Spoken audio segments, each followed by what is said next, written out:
Soul TV tukwaniriza natera enkyalero program omunyo ku macha esawa 2 guse mayinze tusima polo lunaku lwa balaza inaku z'omwezi luli lumu omwezi ogwa November omwaka 2021 tubakulisayo mu program musunsuzi esawa eno ya byafuze na byabukulembeze mwetu kubaganyiza ebirowoozo ku nsonga ezigenda maaso mu ggwanga Uganda okusingira ddala mu kisaawe eky'ebyobufuzi naku lwaleero tudayo kutunulira ebyokwerinda tujukire nti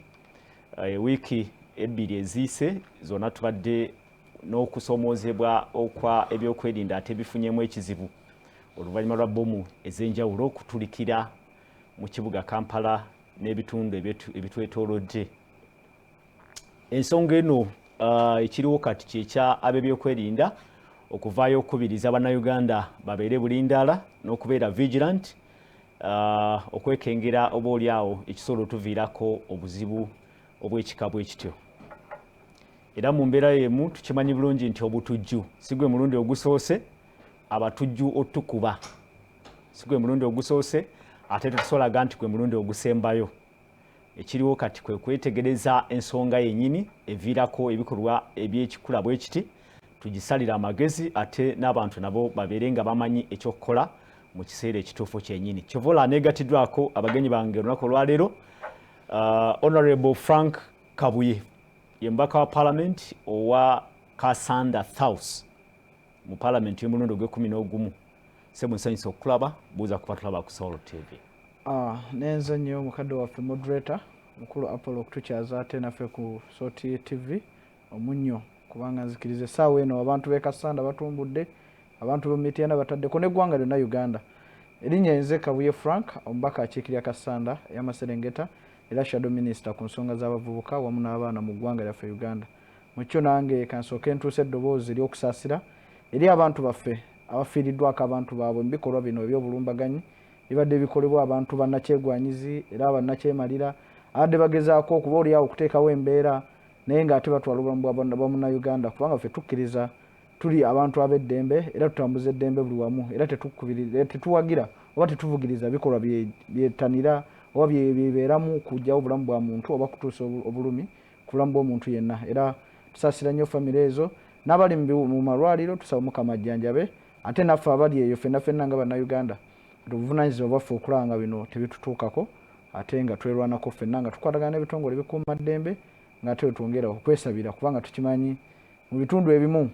bye tufuna just balabanga ffe batalina serious kubanga abamu zitwala nga twalina eya 2010 bomu ya 2010 oba obulumbaganyi bwakola mu 2010 oba twala obulamu bw'abantu abali mu 8 bannayuganda kati n'entandikwa ekirungi tukyasobola ffenna tukimanyi bulungi buli omu kisomutuukako naye ate era buli omu alina omulimu gwasobola okubaako gwakola okulanga tekituukawo mukyo ffenna tukwatire wamu tubeere nga tukuuma eggwanga lyaffe n'obulamu bwaffe. Kale Honorable Kabuye Frank mbaka wa Parliament owe Kasanda South ate nga wa kibiina kya National Unity Platform twegatiddwako amyuka omwogezi w'ekibiina kya FDC Mwami John Kikonyogo nsanyuse nnyo okukulaba buuza batulaba. Mbalamusiza abasebo ne banya abatulaba nebaza pasita abakulembeze ba church eno ku TV yaffe eno radio radio sigenda ngako ne mukulu senkulu gendo tujja kutwala sebo namwe sebo mulayo kwebaza okumpita ne baganda banga mwanyinaza wakera ku machawano tuweereza mbere kanga mbalaba omukyala nga ali wakati ningi olaba era sebo asobola avuga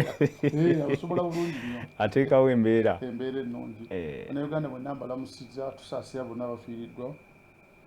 tunyolerawamu kubanga twajjamu okutiisibwa okwakuba bbomu zino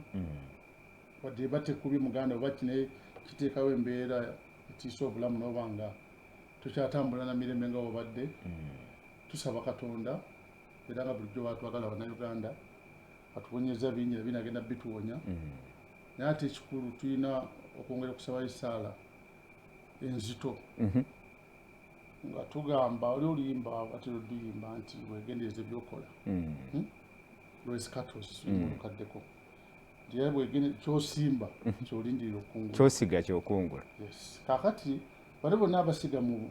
butemu buno tusaba Katonda ali waggulu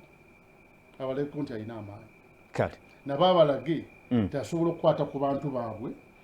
nabo ne bafuna engeri embeera gye bateesobola kuba naabwe nga bakyali balamu bakirabeko bategeere nti kiruma okutta omwana w'abandi omuwala ng'oyo omuto talina musango gwe n'olowooza kubanga osanyuka basanyuka olina byokolamu okubamu nokola ki n'omwana w'abandi omuto n'akola ki n'agenda naye Katonda naye abalageko tekisoboka tusaba Katonda yeegulumize abalage abakirimu bonna sifuddeyo baani naye amulageko. Mwami Kikonyogo ndowooza we tujja okutandikira wenyini nja kuwa eddakiika ziringa 3 zokka mu ntandikwa wano.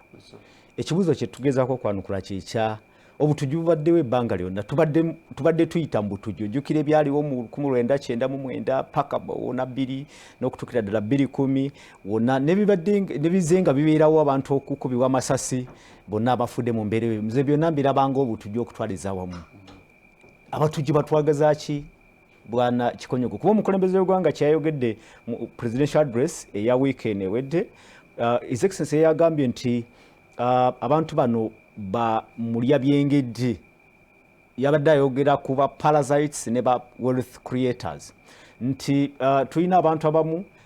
abaliwo abasalawo okukola obugagga ate waliwo abalala abaagala okufuna ebiwedde emirimu bewo parasites bayogerako abanyunyuusi nti bano abatujju bali mu lubu olwo lw'abanyunyuusi nti bo oba oliawo ebigenda mu maaso tebibatambulira bulungi basalawo nti bo basanyeewo obulamu. Bwami Kikonyogo eddakiika zirenga 3 oba 4 oba 5 bino abatujju batwagaza ki ku bino okututuusa ku bino? Anti kakati pulezidenti kimanyi amanyi ekituufu akimanyi twali wano ku by'Masaka nakugamba nti wano era n'ebijjambiya kyekimu bwe butujju anti nga gavumenti ng'eyagadde kutereeza ekintu ky'e Masaka ekisobola kitereeza mu wiiki emu oba 2 si bwe kyali bwangamba nakyogera wano ebikyagenda mu maaso nenga tulina abaana abatendeke abalina capacity mu Uganda okukola ku bintu ebyo ekyo zirina confidence from my experience nebyembadde ndaba ate mbiraba nga sirina bias nenkubulira nekyetaagisa okukola ne ku ssaawa eno abo bonna batukuba bbomu kusinziira bwe yadde ayogera babamanyi yes oba ba ADF nga bwagamba oba bavudde Zaire ki at least bamanyi source ya gundi yojeva insecurity ekikulu kati tulina okutunula ekintu kimu bw'ogamba nti simanyi wano parasites and what have you bwetulya internationally abantu abasinga okugenda mu bya bbomu ebyo byaki si baavu nti balina kyebali abamu abaavu bayinza okubakozesa okweteerako vesi naki naye bano abepulaninga naki si baavu Osama bin Laden yali mwavu nedda yali musajja mugagga naye yasoma bulungi lwaki abadde akola ebyakola tunuli ekiri mu Afghanistan tunuli abasajja abadde bateekamu ssente abava mu Saudi Arabia nawe yonna osimayi katabaani bonna bagagga bafumbo naye otandika okutunuulira kiki ekyo ekibanyiiza okutuuka ku level America ebadde wano jjo muki mu Afghanistan America nsi y'amaanyi nnyo naye yatuuka ku kiseera negamba nti lutalo lw'ennwana nyinza obutalumalaako kanjogere nabali abatemu waakiri wakiri tukakkaneko tulabe nti tufuna embeera entuufu ne mu Uganda nekiba kyetaagisa ffe kati ngaazi bangaye tufukamire tubegayire abatukuba bontu bakaye bane mutusonyiwe mutuleke nga kijja bayamba okutuleka how we do it. Nenge ekyo tekyetaagisa Mwami Kikonyogo okusooka okutegeera ekigendererwa kyabwe nekye batwagaza twaza gwaki nti amanyi yayogeddeko ng'olaba nga alina doubt omulabire ng'ayogera walabye nga alina doubt naye okunoonyereza nti olaba amaloboozi ye alina information afuna intelligence briefing ndowooza every monday oba every day oba every hour anytime kakati yakulazi nti has an idea where it comes from irrespective of where lwaki tetulwana kulaba nti kikyo tukasortinga out America abantu bambadde bagisekerera otya mu nsi nga bikulemu emyaka 2 and what have you gulina agazi nzije amagye gange Biden nizo kuba yaswaddemu okumala mu mwezi nga gumu naye kati oza abantu bakyakiriko batundya future bagenda mu maaso na America tebakyafa abadde bafiirayo obwereere okiraba kakati we have to find a solution as Ugandans first Niwe tugamba nti bajja kutusekerera nti abasajja tubafukamiza ku ttaka kasaba ne Uganda bawona omulimu gwa president omukulu kuma bannayuganda era bena bi secondary n'abafukamira ku ttaka akube bannayuganda that's his job okuli mu kimu constitution ya Uganda okitegera mukama wange ate bano bagenda tugaa nti mubulaga taga gundi and what have you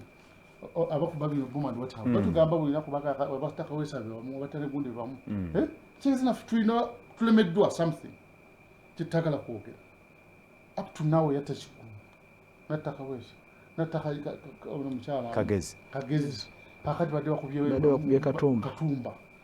Katonda yambye buyambi n'atakola ki n'atagenda niyo mwana we yageze yafuddeko ekitundu true olukukubira mwana wo aba in fact akuseko 3 quarters Katumba will never be the same again in life true Bwana mwana wangu ono sika saba days wakiti bati yani for something like that chikukontinga buli lunaku Brenda Nantongo ati bene tubitunulira notugamba nti kiki batinya gabadde bagezi nakubawa Walokechi ate nga badde batuga lokechi adageza ko balwanyisawa wano kasule statements intufu ngabo bitugamba byonna babitugamba kwetu tulina source of gundi tukola tulaki what's more important now what do we do let's look at the source ani abateeka mu sente kwabo bakozi tugenda bituukako ebyo tugenda kituukako ekyo bwoba oyagala kujjayo ekintu kino okina kigira ku source ani abateeka mu sente bana bali desperate mu Uganda bangi nnyo abaana batalina kye balya bangi nnyo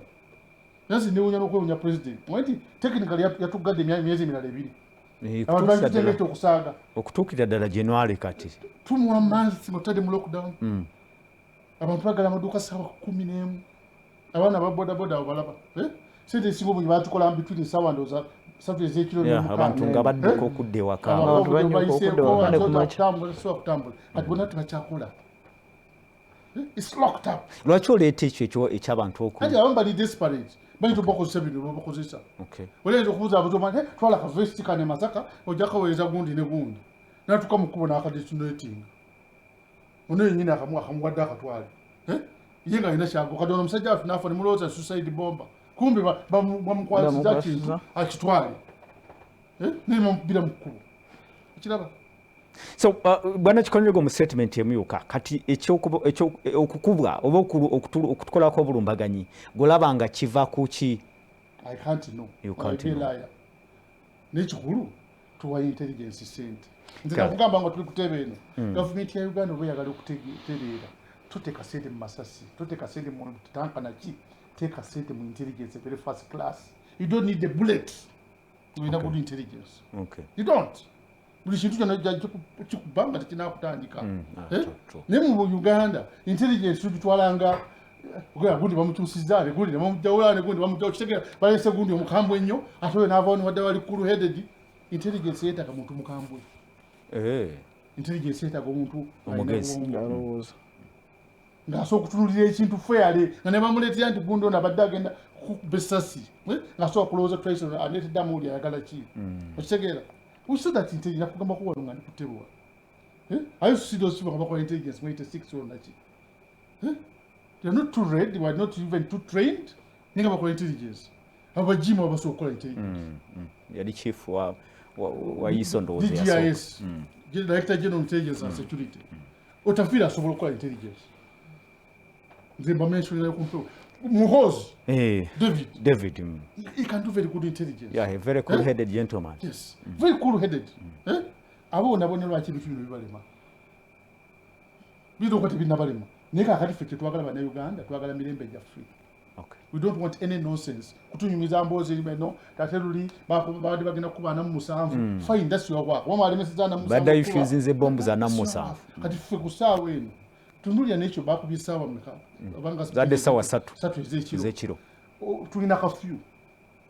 lwaki kafyu akola mu Kampala wokka ebitune byabente wo cyali kafyu kimanyi most of those areas guluwa biba tambula ki Kikonyogo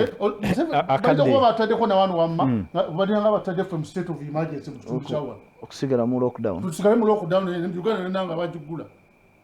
katufune ndowooza ya Honorable Kabuye Frank Honorable obutujju abatujju batwagaza ki mu ndabe eyo nga mukulu John watunyonyodde kibeera kya bulimba okuvayo n'ogamba nti kino kibeetaaga specifically nga tekivudde mu bo kubanga tukimanyi bulungi buli omu agenda okukola ekintu aba n'ebigendererwa eby'enjawulo naye bwe tutunuulira embeera ezimu nga mukadde waffe watunyonyodde nti abannayuganda abantu abasinga essaawa eno nga ebyenfuna byabwe biri wansi abasinga bali desperate nti bajja kukozesebwa ne ku nsonga ezimu kuba otunuulira ebyawandiikibwa oba otunuulira abawandiise ku bitabo oba aboogedde articles ez'enjawulo otunuulira nti obulumbaganyo obusinga bukolebwa abantu abalina ensimbi naye ng'ate bayitamu abo ababeera abaavu bali abasemberayo ddala nti omuntu oyo asuubizibwa olunaku olwaleero basobola omusuubiza ne bagamba tukuwadde obukadde 1,000 ng'ate talina na pulaani ebukwatako naye n'amanya nti at least omwana we gwabadde alina afiira mu nnyumba enjala mukyala we gwadde asuubira okuzaala asobola okubaako wamuleka singa abaakoze ekikolwa ekyo oluusi ne twesanga abantu baffe bagenda kuba bettanira mu bikolwa ebyo oba bagenda okukola emirimu egyo naye nga sigamba nti baba baagala era bwe tutunuulira n'eggwanga lyaffe nga Uganda ekyali emu ku nsi ekyasinze endowooza okuteeka lockdown ku bannayuganda oba mu ekonome yaayo nti Uganda esibye ebyenfuna byayo esibye ebyenjigiriza esibye emirimu egisinga nga wanyonyodde abaana ba bodaboda essaawa eno abasinga piki zino bali bavuga za looni balina bodaboda tugende balina bodaboda banja balina ebibiina ebyenjawulo ebyabawanga piki zino essaawa eno bali strained nti alina okukola atandika ssaawa emu kubanga ne security tebagyesiga wazuuka okutandika ssaawa 11 tamanyi oba anaasobola otuuka ku main road nga tebamaze mumuteega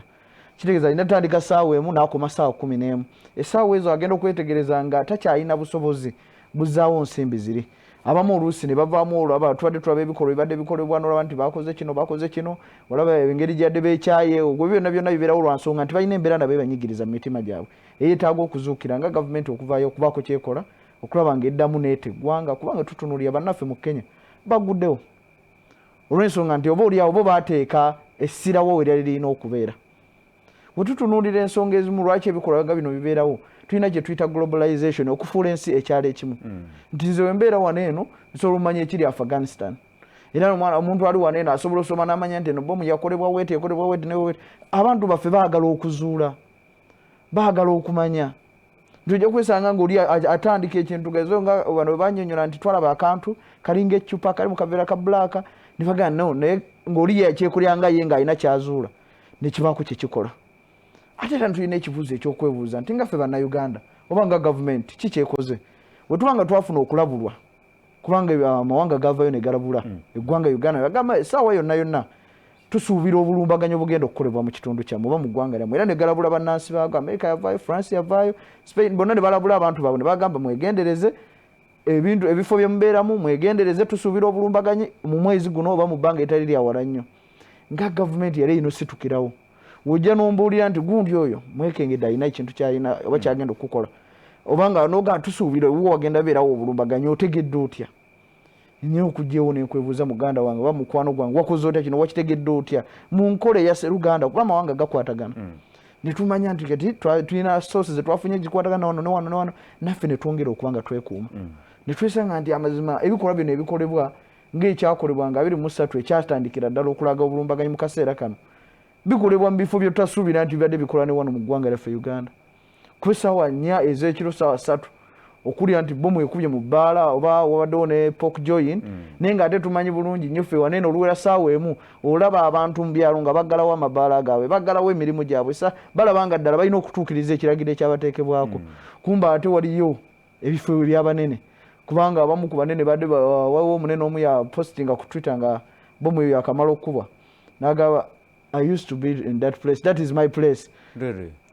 That is my place. Kekafo kekabadde akyakaliramu. Kitegeeza either nga bali batagetinga ye n'atasobola kubaawo oba nga yasuna mukisa n'asubwa olunaku olunaaba nga afuna omukisa olamu bwe ne butaasibwa mu kyo tulina okusooka ne tulaba nti kafyu oba ebiragiro bino biteekeddwawo kwani birimu okusosola essaawa eno amabbaala gakola mu bitundu ebimu agamu mu bitundu ebimu olunaku lw'eggulo n'adde enva ggulu tulina we twatuuse ne tusanga ebbaala eri ku kkubo nga nene poliisi patrols parkings zikuuma abantu bali munda wogenda wano mu Kampala wano amabbaala gakola mpaka ku makya agamu ag'abanene naye nga ate onaagenda e Kasanda onaatuuka emyanzi onaagenda mu Kiganda ebbaala zaawo bagenda myaka 2 tebazigula na nzigi tetutunulira ebyo bimu ebivuddeko obaoliawo embeera eno y'abantu okwekyawa n'obukubeera nga si bamativu obaoliawo. Siyinza gamba nti abantu bebeekyayo okukola ebikolwa bino kuba bannayuganda nzikiriza tuli abamu ku ggwanga erisinga emirembe mu nsi yonna ng'abannayuganda nti twaniriza tulina omukwano eri bannaffe tetubadde na mbeera yakwetuusaako bulumbaganya oba yakwagala kubanga twejja mu bulamu bw'ensi eno naye tulina n'okutunuulira kuba kati Mwami Museveni yali ayogera yakakasanga bwe bafuna okumanya ku bantu abakola bino kyekiri kye nadde gamba ekya globalization nti abantu tukopa cultures eziva mu mawanga ag'enjawulo era ayogera nnyo ku musajja ow'engabi Bukenya oba Abdullah n'alaga nti omusajja Bukenya ow'engabi yeeyita atya erinnya ery'omuwarabu nga kigezaako okulaga nti oba oliawo ekyamusikiriza kwe kuba nti naye yayagala abeere mu mbeera y'abali abantu betulengera eri era abadde bakola ebikolwa nga bino eno ne babeera obulio ne bafuna relevance mu mawanga ago ne banga babatya kubanga balina kye bataddewo mukyo twongera okutunuulira eggwanga lyaffe ne tusaasira abantu bonna kubanga amazima essaawa eno nga ffenna tulina okwekuuma ffenna tulina okuvaayo okuba nga tubulira abantu ekituufu kubanga ng'abakulembeze oba nga gavumenti erina okuvaayo okuzza obwesige eri bannayuganda nti esobola okubakuuma gwe mulimu gwayo ogusookera ddala erina okukuuma bannayuganda n'ebintu byabwe era n'ebitongole ebikuuma ddembe byonna birina okutunuulira okulaba nti munansi waali essaawa eno asobola okukola ekintu kyadde alina okukola wadde okutiisibwatiisibwa no kuno kwekuli naye tumukuumye tutya era bannayuganda nasanyusa ennyo nze nalabye nga oba oliawo poliisi evuddeyo n'ebiragiro oba n'obubaka wadde bubaka obugenda eri bannansi engeri gye bayinza okwetangiramu obutujju buno okwekengeramu omuntu yenna n'okubaako we baloopa kyanzizaamu amanyi kuba luli tubadde tukoye statement ezibadde zoogerwa naddala omwogezi wa poliisi nti mubeere bagumu eggwanga tulina situite tugirina tujja bazuula naye nga abantu tubawa ate buli lunaku nga tuwulirayo abo obulumbaganya obukolebwa nga kirekawo munnayuganda buli lunaku omuntu atuvaako liba ddibu ddene eri eggwanga lyaffe olanga bwe tuba twetegereza bulungi nnyo amawanga agaagala abantu baabwe mu bulumbaganyo bwa 2010 bwe twayogeddeko obwa Al-Shabaab bwafiiramu Omumerika omu yekka naye Amerika yasitukirawo nejjeeyambe era neekola okunoonyereza mu 2013 nebanga efulumya ripooti mukyo nga bannayuganda tulina okwagala eggwanga lyaffe tinaabakulembeze essaawa etuuse mukitegeere nti essaawa eno bannayuganda babeetaaga nga bali muri ku saidi yaabwe kuba tukimanyi abantu bangi bagenda kukwatibwa era bangi bajja vunaanibwa naye twagala ekituufu kye kiba kikolebwa kubanga Mwami Museveni mu kwogera kwe era nga mukulu John wannyonnyodde Mwami Museveni mu kwogera kwe bino ebintu byonna alaga abimanyiiko era alina baamanyi ababirimu naye twagala baveeyo batu report batukakase nti kino kigenda kukoma twakutta ono noono badde bakolera ono ddala batukakase naye bati batubuulidde ebiri eby'omunda kuba aliwo bye balina okwerekera naye ate lisi munnayuganda afuna obubaka bw'alina okufuna okwongera okumanya nti omutima gwe mugumu asobola okuddamu okutambulira mu ggwanga lye nga talina bulabe bwonna. Wow, webale nnyo Honorable Kabuye Frank omubaka wa Parliament owa Kasanda South mu kibiina kya National Unity Platform. Manye ze tusima Apollo tuline Mwami John Kikonyogo amyuka omwogezi w'ekibiina kya Forum for Democratic Change FDC tubuuze ekibuuzo nti abatujju ye batwagaza ki okutukuba oba okutuusaako bino bye batuusaako mu mbeere. Honorable Mwami Kikonyogo twakava mu bijambiya tubadde ne COVID tutuno tutegeka kugulawo economy ate obuli abantu badde mu mbeera eya bulijjo zizino bomu mubadde mwakalangirira action badde mwakalangirira red card front bibino ate ebintu bitabuse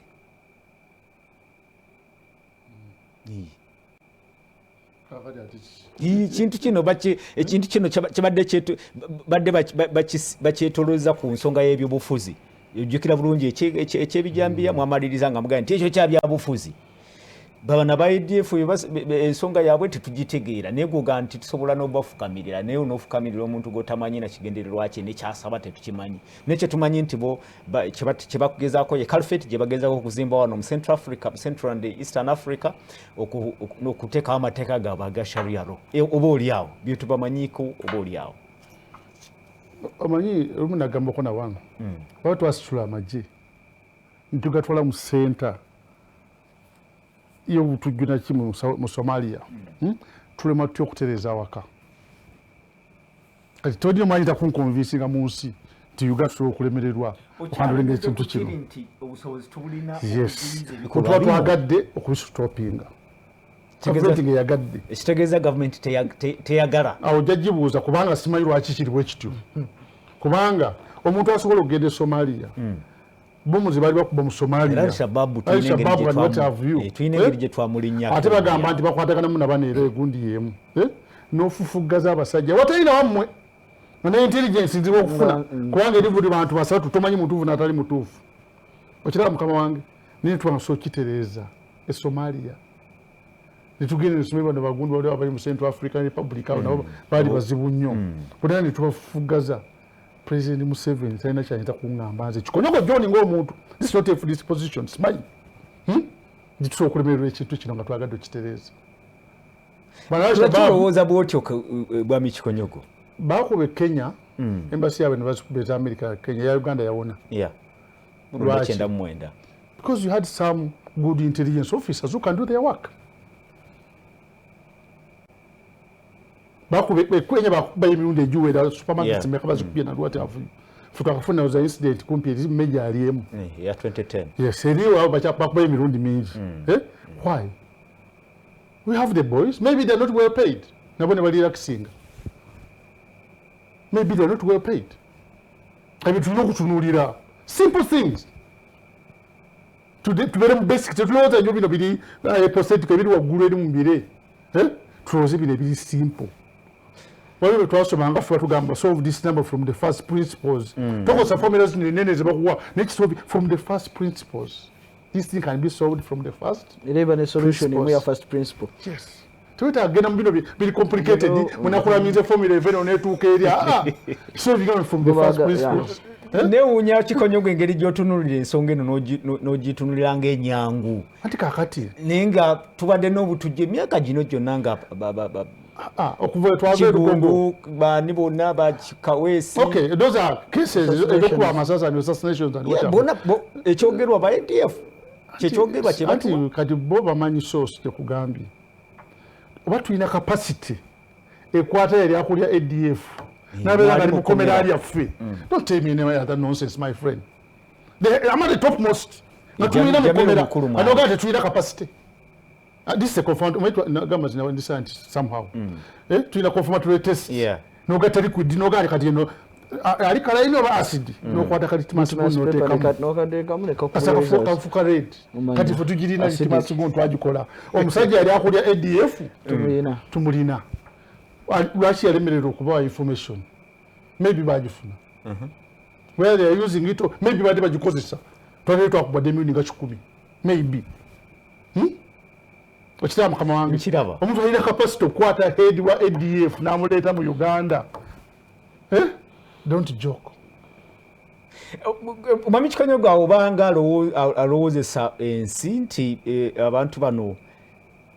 bali mu buyinza bande banga bakimanyiko nenga tebagadde kisolovinga siwe ngambye oba bugayavu uganti bamanyi andi simanyawe kati gwe tujja kutunonyereza ffenna oba mulimu obugayavu wate wana kwagala kimalawo oba kikiwe wana tebabasasula bulungi okusingira ddala ndowooza bugayavu honorable katwando okusingira ddala ndowooza obugayavu obuliwo mukuuma abantu oba mukubanga bakwasaganya ensonga za security wano mu ggwanga Uganda watugamba Museveni ne basajja be ekisinga okubatiisa kwe kulaba nti waliyo wa FDC agenda okuba olukuŋŋaana waliyo wa NUP agenda okuba olukuŋŋaana waliyo wa DP ategesera agenda okwogera ku nsonga eziruma abantu awujja kulaba nga buli musirikale bamumazeeyo era tekikwetagisa na kusooka kuyita bamawulire bo okumanya nti olina olukiiko lw'oteekateeka onaagenda otuuka ku venue wo planning okutuuka oba okutuula n'abantu bo nga bamazidde okubasalako olunaku olwaliro ne tulangirira ffenna tugamba ababaka ba NUP ababaka ba FDC oba opposition yonna egenda kutandika olunaku luno kyadula yatambuza bigere ku street kunga abantu kulanga bakuma police evaayo ne report oba okuuma abantu baffe ojja kera nga buli mubaka ku makage bataddeko abasirikale patrol kweri emukumi naye kyonalebwa ate awo kibeera si bugayavu awo kibeera kifulaga nti obugayavu nti tuyina amagye ne police abalina okukuuma bannayuganda naye tetubatadde we balina kubeera kubanga tuna patrol nosanga patrol nga kuba bagamba we baali ebbaala etera okubeerako patrol ezigikuuma bwebyogera abantu nti ebbaala patrol ziri ku bbaala zikuumye naye nga ate zadde zirina okulanga ebbaala eggalwawo ne zikuuma bannayuganda ne zikola patrol ng'ekiro nga zikisaya zimonitaringa naye ate bazitadde ku bbaala zikuumye banene bali mu kulya obusi bugayavu eri obulamu bwa bannayuganda kuba muba mweyagalizanga ate kyembuuza njalo nyambi goli munnamawulire omusirikale ayalina okukuuma ekitundu ekyo yaani bagamba nti awo president roza n'abakulu juzi balagira nti omuntu oyo akwatibwe tumumanyi balinawo yalina okubeera nga DPC w'ekitundu RPC alina otubuulira ki ekyabadde kigenda mu maaso nobody ono bakuba mukulu Katumba bakuba mayondoka y'amasasi kyatwalira poliisi eddakiika mmeka okutuuka ku site ne kabera mutwala kabera nemudanga n'okuweereza nga poliisi nakati ng'okifo nekati ngono muganda ewagambye niwetwala tugamba nenanjiryawo nti kati ngenda vano mugenda mu kitunzi kuba lukuŋŋaana nja kusaba kitunzi ali cordoned-off naye nandi ngenda dukuba kyengera bajja kudduka bagenda ekyengera ku ssaawa eno lwaki tuteeka amaanyi abateetaaga kuteeka maanyi ate tutagateekaawo getawo kuteeka wetwagadde eggwanga libere peaceful wembulize ekibuuzo bakulu wembulize ekibuuzo nti kati bwe kibeera nti obusobozi tubulina naye tetubudeployinga kikyawo kye bafunamu bo bwe banga bakoze bwe batyo bintu nga bisatu ekisooka abamu bakikola n'okufunamu ssente bafune gundi allowance mu allowance zandi wati mzee tuli bubi era supplementary budget ejja kweyongera ebitongole ebikuuma ddembe eri mbumbi busatu mukama bajja biyisa mu parliament ensha babongedde era bubalaga isaawa eno ebitongole ebikuuma ddembe kuba minister David Mozo yali atusomera report our statement about the explosions balaga nga olaba debate we bagivugira oba gwe yali etambulira police yetaaga okubanga eyongerwamu ensimbi okubanga abasirikale basobola okukola zi patrol n'okurecruitinga abasirikale abangi naye nga ate tukimanyi bulungi gwe genda kumbisaawe byebadde omanyi wano mu kibuga ebyali eby'abantu kati ziringa barracks wotuuka mu bitundu zi roundabouts zafuuka nga barracks abasirikale basiiba omwo ogenda mu bisaawe by'amasomero ogenda sanga basirikale bali omwo naye nga ate batudde mu kifo kimu bali awo balinze kimu oda singa wabeerawo omuntu aleese akajagalalo konna konna mu kibuga oba munnabyabufuzi alina kyakola naye nga ate bannayuganda obulamu bwabwe buteekeddwawa ensonga endala egenda okutta bino byonna byonna n'obulumi bantu bwe balina singa ensonga ya security ekwatibwa mu mbeera y'ebyobufuzi etya Masaka ekintu ekyali ekyokutta abantu ebyo ebijambiya bino byonna betulengera ababaka baffe bateekako omusango gino era bateeka mu kintu kino bangi bali bubi Honorable Segirinya ali bubi Honorable Alan ali bubi bonna bakwatibwa olw'ensonga twakiteekamu government yakiteekamu ebintu by'obufuzi ate nga mu debate gye twali tulina twakkaanya ensonga eno tuba tugyogere nga ffenna tuli genuine tulumirirwa bannayuganda ogenda okulaba nti abantu bonna abakwatibwa essaawa eno tebalina mu kufiibwako nti baba batwalibwe ne mu mbuga z'amateeka n'okunoonyereza kuyinza okuba kwayimirira bali ku bantu aba babiri Segirinya Alan Sewanyana bayimiridde batya bagenda bakola kira kasaba n'amala okwegerera ne badde banga bateereddwa ogenda kulanga ensonga y'abantu be Masaka tetufunye ani yali mabega waakyo naye nga ate twetaaga okumanya era twetaaga okuzuula omuntu oyo waba yaliyo kibonerezo ki ekigenda okumuweebwa ku lw'obulamu bw'abannayuganda obungi obwatwalibwa era y'ensonga emu yatweraliikiriza omukyala we yali awa ripooti ng'annyonnyola ku ki ekyali kituusewo ekiro ekyo n'agezaako okujja elementi nti abantu ababiri abazze we twalabyeko wano be twasavinze badde bambadde t-shirt eza people power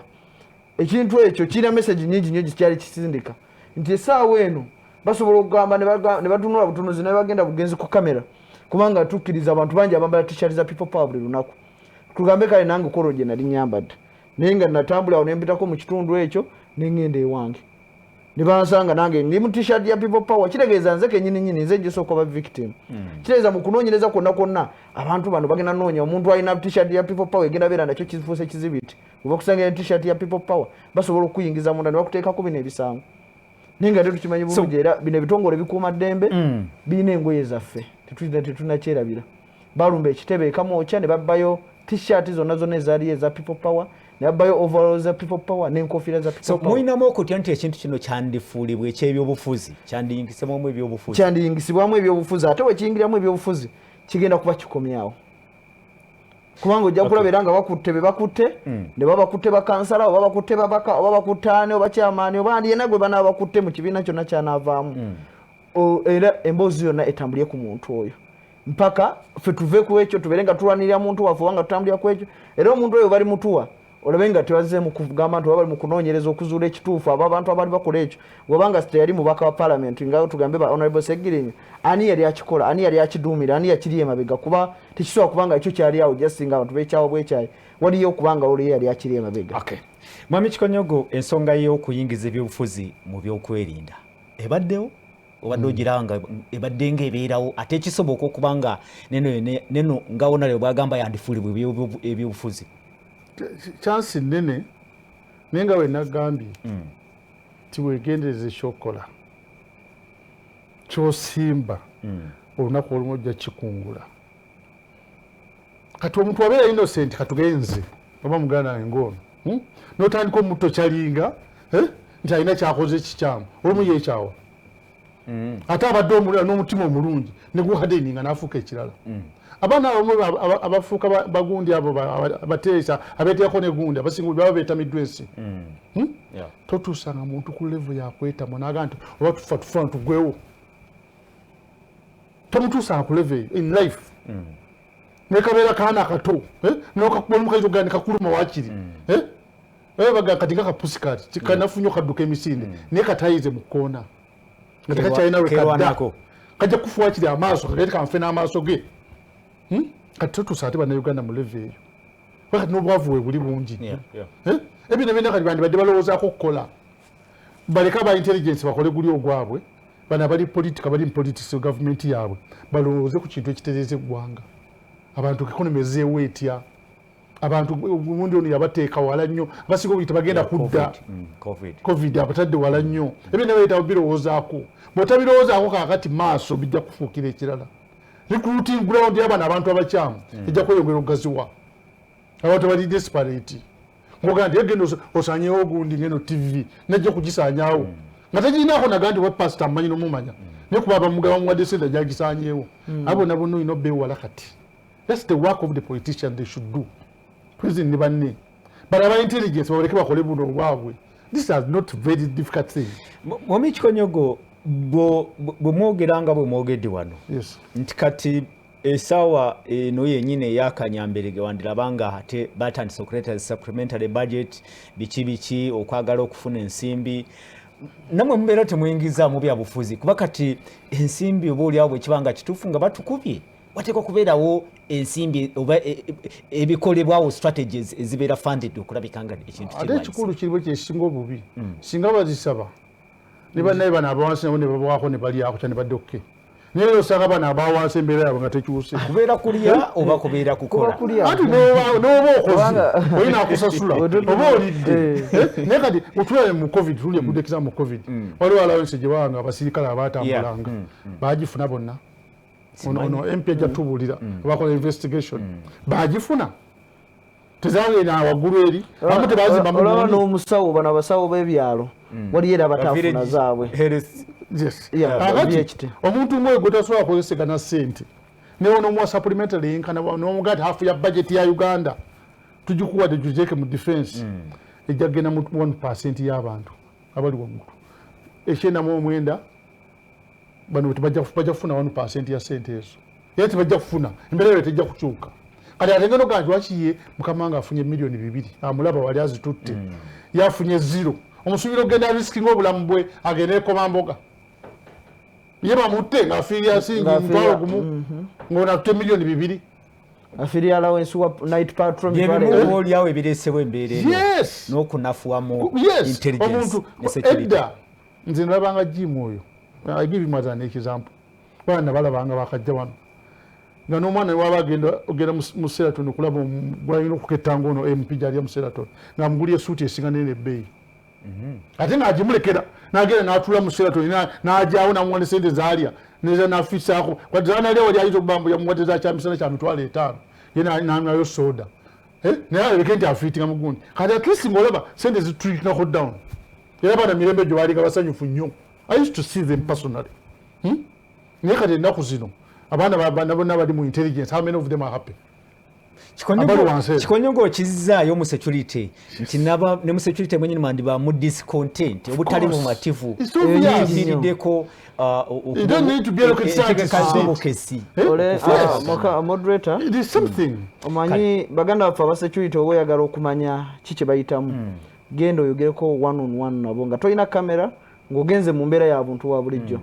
tubikola kubanga nze nzikiriza abasajja abo bakola omulimu munene nnyo eri eggwanga lyaffe Uganda era tubeetaaga nnyo just lwakuba nti olumu babawa orders ezikontana ne kiki balina okukola era kiki bakkiririzaamu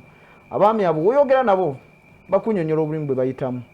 esente ze bafuna balina kezo balina okujjako eza sako agenda okumaliriza ebizibu byalina ewaka obuvunaanyizibwa obumwetu obumutunuulidde ng'ensimbi zasigazaawo alina okuzikubisaamu ng'emirundi 10 okwenkanyakanya kiki alina okukozesa omwezi mukyo abantu abo tetuyinza gandi bakolera mu mbeera eya bulijjo kuba tukimanyi bulungi nnyo abakulu otunuulira butunuulize emmotoka ze bavuga bo naye nga bantu bagenda tambulira kabangali bakuba enfuufu misana basanga bayimiridde basajja batu mukasana talina yadde n'ecupa y'amazzi gyafuna naye nga ayimiridde awo ali ku kiddo akuumye emmotoka alina ozikebera naye nga eno bakama be bo bajja bamuyitako buyisi ajjawo bujja kapande kasalenga nti yamagye yejja oba ya polisi ejja abajjirawo bujja kapande ne bamuyitako speed ne bamukuba enfuufu abantu abo tetuyinza ganda bo bakolera mu mbeera nnungi eddoboozi lyabwe nalyo lyetaagisibwa okuyimirira honorable ekigambo kyo message yo mu mbeera eno oba oliawo esobola okuuza essuubi eri bannayuganda nga tusiibula okusookera ddala nga tumaliriza kasooke nkwebaze okubanga ate mutwadde omukisa okubaako ku TV yaffe Enganzi wamu ne pastor tubebaza omulimu gwe mukola era tusiimira ddala